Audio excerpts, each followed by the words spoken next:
Welcome to our Doo Wop Journey. Hi, I'm Rob Albanese, president of our Enterprises. Producer and promoter of doo wop music throughout the United States. Let me introduce you to our host for our journey, Mr. Cool Bobby B from Sirius XM Radio, 50s on 5.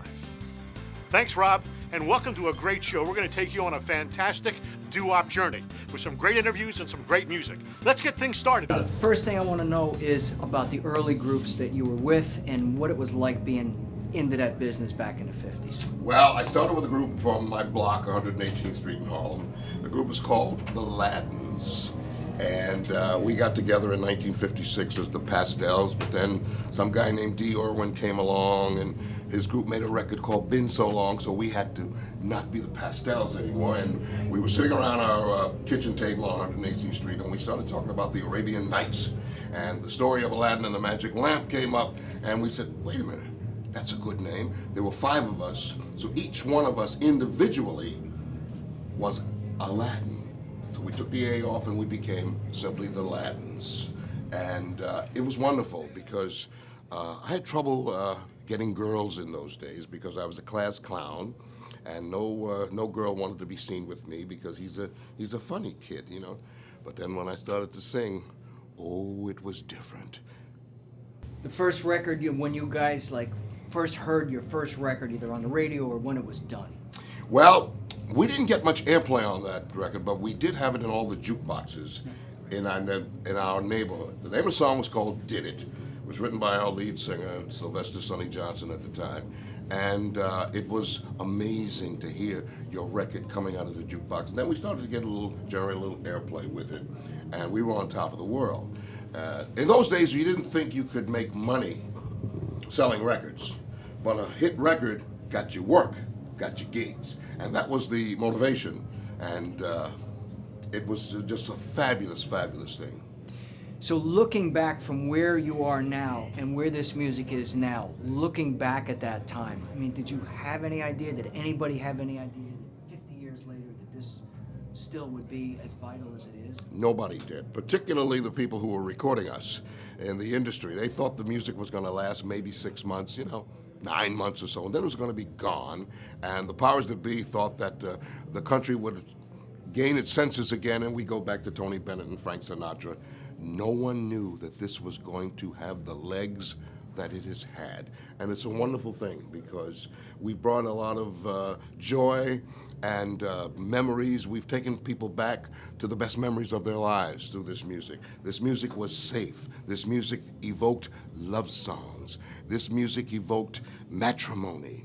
All of the things when we talk about family values, you can hear it in the records and the songs that we made. Tell me about your transition into radio, from being a performer, a young performer, into radio. Well, in 1962, I went into the service and was dying because I was away from show business. And I started listening to local radio stations in Augusta, Georgia, where I was stationed. And I was listening to this station and this disc jockey, he called himself Billie Jean the Wild Child. And I went to meet him. And I was a little stunned to find out that, 1, he was from Long Island, and 2, this was a black soul station, and he was a white guy. And we developed an instant rapport because he said he remembered my group, the Ladins, and our second record, which was Yes, Oh Baby Yes. He might have been pulling my leg, but it was good for me. And he said something to me that made the light bulb go off. He says, I know you miss what you're doing. You miss performing. He says, but you know everybody. You grew up with all these people, and you got a great voice. Did you ever think about being on the radio? And I said, no, but. So he took me in, it was a radio station, WTHB. He took me in, met the general manager, and I wound up doing weekends on the station. And that was the beginning in 1964 of my radio career. 1973, 74, I put the Ladins back together, and I went full circle. And since 1973, which is now 40 years later, I'm able to combine both the radio and I'm still singing. So it was a wonderful, wonderful experience that I wouldn't have traded for anything else in the world. As a young kid who started singing in 1955 to this present day, I knew by 1956, I knew that this was what I was going to do for the rest of my life. Either as a young guy coming up or any time throughout your career, was there one artist or one group or something that really made an impact in terms of the way you express yourself musically? The group that I ultimately began to sing with and stayed along for 16 years, Frankie Lyman and the Teenagers. When the Teenagers came out with Why Do Fools Fall in Love, I said, now I know that's what I'm going to do for the rest of my life.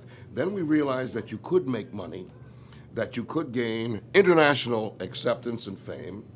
And I wanted to be Sherman Garnes, the original bass of the Teenagers. We became close friends, and in 1992, I took over Sherman's spot and stayed until 2008.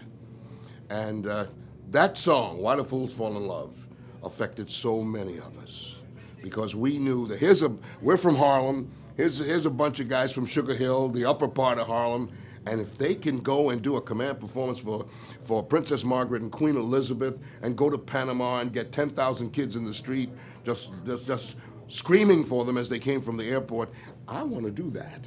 And this is how I'm going to live my life. There's an essence to this music. There's something in this music that, when it hits, sends chills up people's spine. What is that? What's your sense of it? Probably when you get a performer or performers who are singing from the heart, let's call it the soul, it has an impact, or you can feel when it's real and when it's not. And the songs and have a story, and we have relativity. We can relate to some of these stories because the lyrics will evoke memories of something that happened in your life, a person that you met, a first love, unrequited love. And that's what it is. That's what we don't have today anymore. We have lyrics that are questionable. It's all beats. It's all, repeated and looped ad nauseum. In those days, it had a beginning, a middle, and an end, and it told a story. That's a really important piece of it, and to me, because I know the material, the stories tend to relate to people's lives, about their relationships and so on and so forth. So when you're up there on stage and you're looking out at these people, I mean, there's people in there's people in their 30s and their 40s. There's people out there in their 70s. Mm-hmm. What is it you think that is able to bridge the gap for all of these generations in this music? Well, people love music. Music is the international language. And it was most profound for me when traveling with the Teenagers and going overseas, going to Europe, going to places like Barcelona, Spain, or Senigalia, Italy, where in a piazza we have 5,000 teenagers who basically couldn't speak English, but they knew all these songs. And they would sing along. So that, more than anything else, showed me the impact of this music, that it just travels all over the world. You don't have to understand exactly what I'm saying, but you do when we sing our songs. We are very excited and honored to have on our Doo Wop Journey TV show Norman Fox from Norman Fox and the Rob Roys. Norman, it's great to have you with us. It's great to be here. I've seen you. I love to come to this festival. It's just fabulous, and meet all the great people that I've known throughout the years. It's just like it's like an old home week. So I'll tell you always look like you're having fun. Our show's a Doo Wop Journey, so I want to ask you how your musical journey got underway. we were originally in high school. We heard about the Alan Freed Rock and Roll Show on WINS radio. We started listening to it, and we really got just blasted by it. I mean, I couldn't wait until that show came on every night. I think he was only on for a half hour, but it was fabulous. And then we wanted to emulate the groups that were on that show. So there were the Channels, and there were the I can't even remember, Earl Lewis, all of those people, and it was we were talking about it just coming up here. Harvey Fuqua and the Moonglows and the Moonlighters. And Alan spoke about all those people. And then he had the rock and roll shows, and then he had at the Brooklyn Paramount Theater, and he had Chuck Berry, and he mixed the music up with a lot of different types. He mixed it up with jazz because Count Basie was the orchestra on some of those. He even had Joe Williams on some of those shows and Sarah Vaughan, but the music was fabulous and we emulated that. So we went into, as everybody tells you, we went into the bathroom where there was an echo and we started to do harmony, and that's how the group got started. It didn't get started immediately, but eventually we got the sound that we wanted and it did get started. One of the things that people have always noted about your particular history is that you guys were one of the first integrated groups in musical history. How'd that come about? We didn't do it. We didn't do it purposely. We were looking for the best voices, so we were uncorrupted by anything else other than the voices that would blend into a sound. And we didn't even think twice that we were an integrated group. And then all of a sudden it came to the forefront after we made the records and we got recognized for that specific thing. How did you make your first record? What were the circumstances that led to that? We were aggressive, young entrepreneurial tigers, and we went after the record companies. One of the fellas went to a record store in the Bronx on 143rd Street and 3rd Avenue. We couldn't even fit into the store, but we auditioned for the owner. And he said, yeah, I like the sound and I like everything about it. Let me bring somebody up here. He brought up the people from Duke Backbeat, Yep. and they listened to us and they liked it and they signed us, and that's how we got started. And weren't they primarily like a Texas type They organization? were out of Houston, Texas. They did a lot of the Southern Chitlin circuit type music, but they thought it was intriguing to get in with a group that was racially mixed, and so they wanted to do it. Another interesting thing about your career, you guys were one of the, after Backbeat Records, you were one of the first rock and roll acts, true rock and roll acts, that went on to Capitol Records. They weren't known for rock and roll. That's correct. How did that happen? We had the producer from Capitol, Manny Kellum, was my neighbor in the next building. Incidentally, Alan Freed lived in my building. He was my neighbor. Gotcha. So even though he didn't give me a lot of airplay, he gave me something because I think he felt a little guilty. Okay. But Manny Kellum was the Capitol producer, and he lived in the next building. I knew his daughter. She told her dad. And we wanted to get away from Backbeat because it was the same old, same old. We didn't Yep. get paid for what we did. Right. And Capitol signed us. And that's how we got. It was great. Capitol was great. After that, did you do a lot of stage shows and touring and that kind of Yes, thing? we did it, but we were younger. We were under the age where we could get into cabaret type things. So, Right. but we did some shows. We did a lot of record hops. We worked for Jocko, and we worked for a lot of different local disc jockeys. Another interesting thing happened. I don't know if you remember this, but in the very late 50s and early 1960s, there was a doo-wop revival. And from that doo-wop revival, Tell Me Why came back stronger than ever for people that never heard it before. That's correct. That's correct. I remember that doo-wop revival because it was the first one. I did not really want to do it, and they did two shows. They did an 8 o'clock show, and then they did a show at 11 o'clock. And it was at Hunter College Auditorium, if I'm not mistaken, and I looked out in the street. You couldn't pass. There were kids for miles. And then I said to myself, this is really something. It was unbelievable, yeah.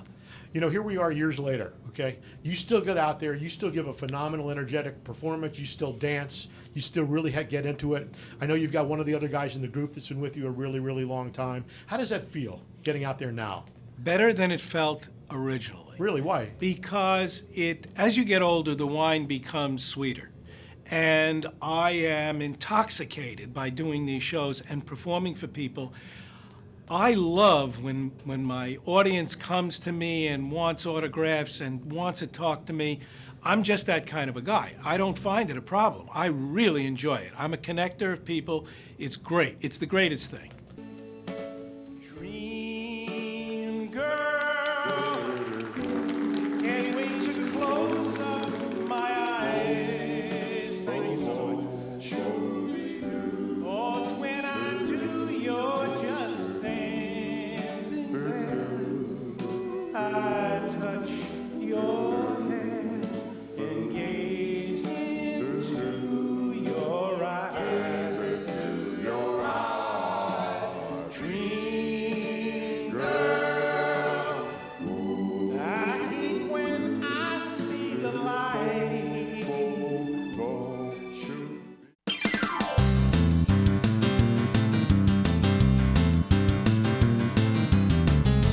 hope you're enjoying our amazing journey through the world of doo-wop music. I'm Cool Bobby B from Sirius XM and the 50s on 5. Join me every Sunday night from 9 to midnight with the doo-wop stop.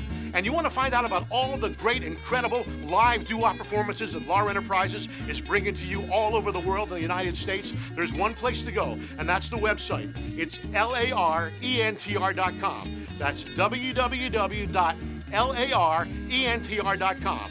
For LAR Enterprises, or just Google it, LAR Enterprises, and get all the info. Rob and Laura do an incredible job of bringing this incredible music to wherever you are. So come see us at one of our amazing live concerts. Just go to our website for the latest live concert information. It's LARENTR.com.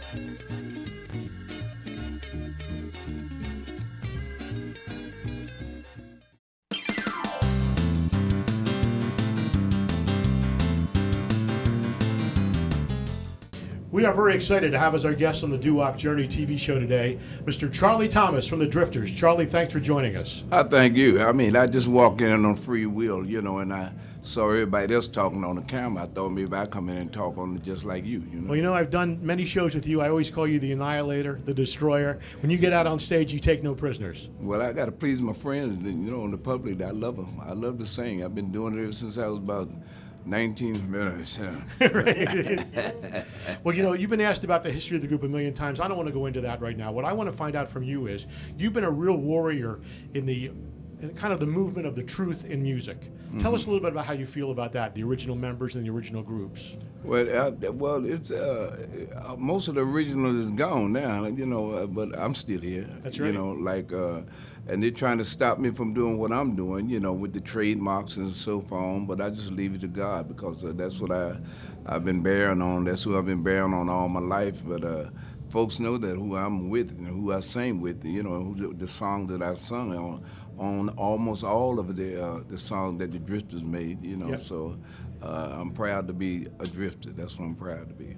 Well, I'll tell you what, you seem to be working now more than ever. I mean, you're really out there. I am. I'm moving quite well, and today is my birthday too. Happy birthday! How old are you today? 76. Really? Did I say that? Yeah, Really? 76. Yeah, You look right. like a young guy. Yeah. Oh well, I know all of that, but I'm still 76. Well, happy birthday, Charlie. Thank you, sir. It's a Thank you double so honor much. to have you on our show today. Thank you, sir, so much. Through the years, I met beautiful friends. I mean, like Dick Clark and all of them, and Jock Kobe, the older guys back in the older days before they started dropping, guys walking with the pants all low. That's disgusting to me, But back in the days, we used to wear the bow ties and the ties, and we took it from the Rat Pack. The Rat Pack taught the younger folks a lot, And back in the days, we used to travel on buses, go from one end of the globe to the other end of the globe, with Dave Somerville, Dion the Belmont, Paul Anker, the Shirelles. We used to have a family thing all together, that really put a lot in my heart, to see some of my friends here tonight. We talk about good old times. We're sure glad to have you with you. Thanks so much for joining us on TV. I thank you very much. God bless you, and too. have a blessed day. We're very proud and excited to have on our Doo Wop Journey TV show today, Cleveland Still and the Dubs. And because our show is a Doo Wop Journey, we want to ask you, Cleve, how your musical journey got underway. How did things start up for you in the music business? Well, I started out trying to imitate Nat King Cole, and somebody told me I was doing a pretty good job, so I stayed with that for a little bit. And then I saw a couple of fellas on the side, and they wanted to do a little bit of rock and roll, what they call the rhythm and blues. So I started singing with them, and I liked it. And from there, I just followed it on up. And how did the Dubs form? The Dubs formed after we went into ABC Paramount. We had a song called I Won't Have You Breaking My Heart under the name of Marvell's. The song wasn't pushed. We left the name and the song at ABC Paramount. Then we were making, in order to get into the office, you couldn't walk right in. You had to send a message, let them know, hey, well, I got this and I got this. So we said, well, making demos, we call ourselves the Dubs. So from there, we started calling ourselves the Dubs. And how did the first big break occur for you guys? It was more or less on a bet. Ham Johnson, Buddy Johnson's brother, he was managing us. And between Don't Ask Me to Be Lonely and Could This Be Magic, him and George Golden they made a bet on which one would take off the fastest.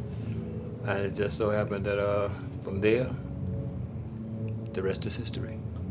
Well, it is. You guys have been singing romantic songs since the mid-1950s, and you're still doing it today. Who's in the group today?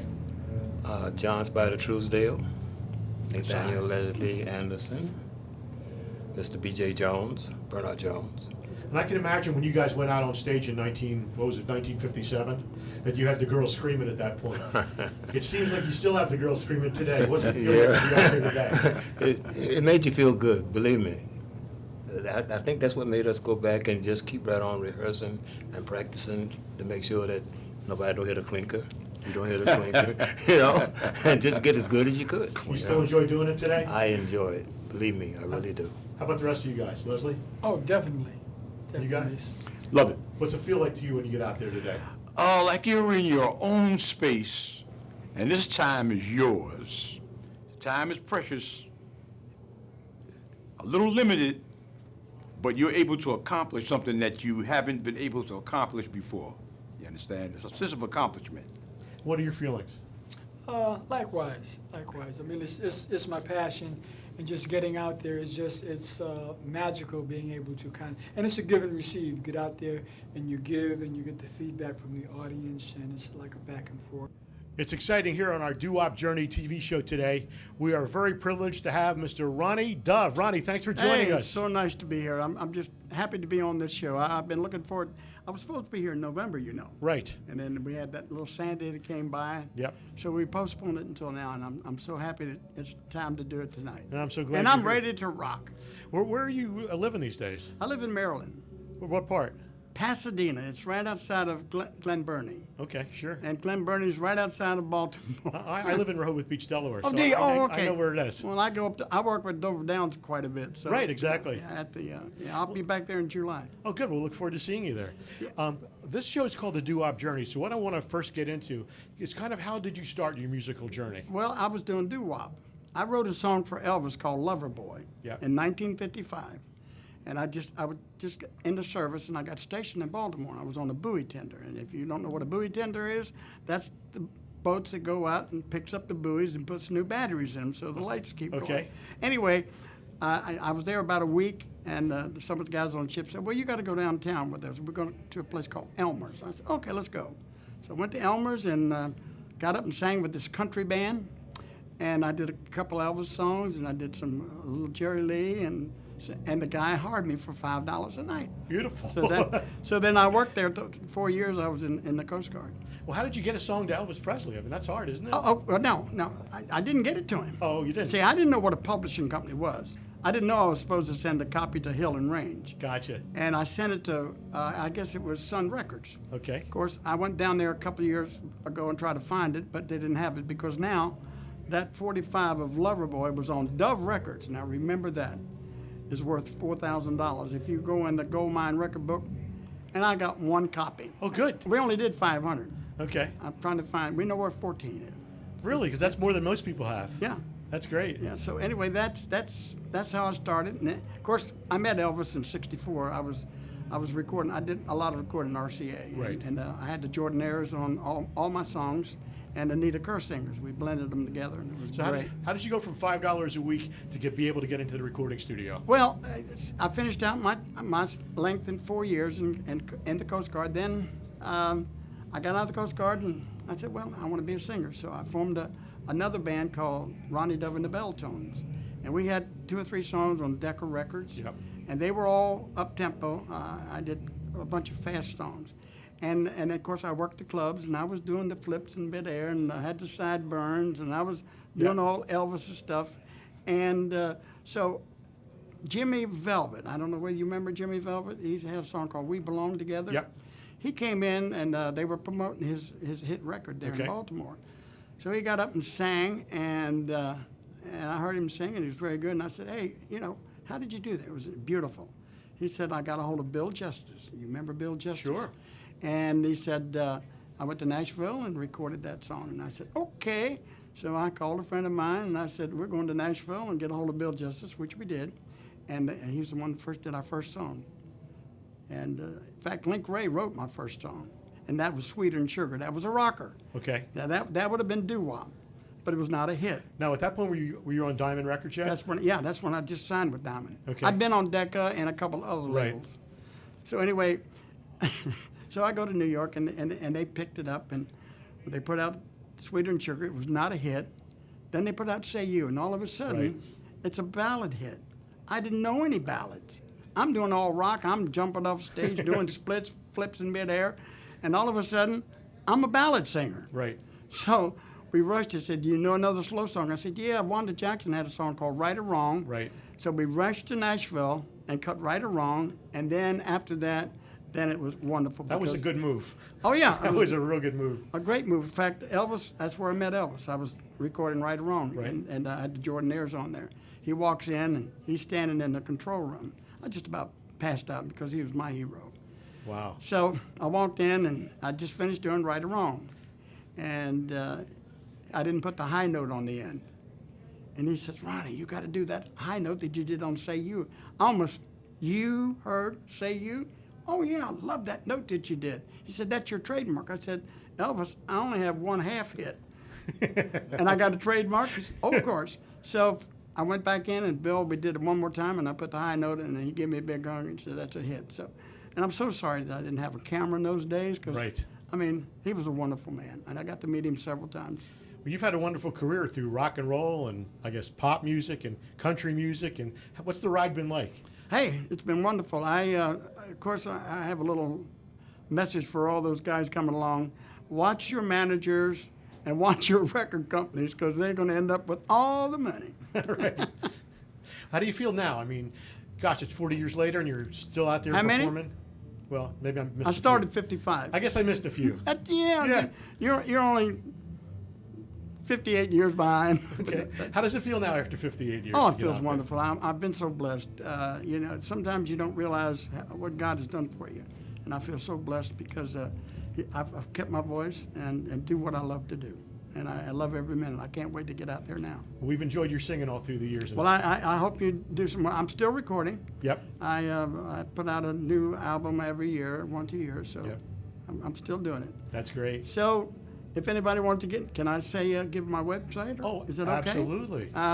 Write this down because it's kind of complicated. www.ronniedove.com. I remembered. Thank you. That's great. Thank you so much for joining us. I love you. Thank you so much. Pleasure, sir. Been my pleasure. Thank you. Well, let me be a boy.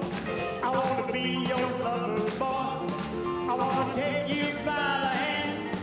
I want to lead you to the man I want to be. Your lover, boy.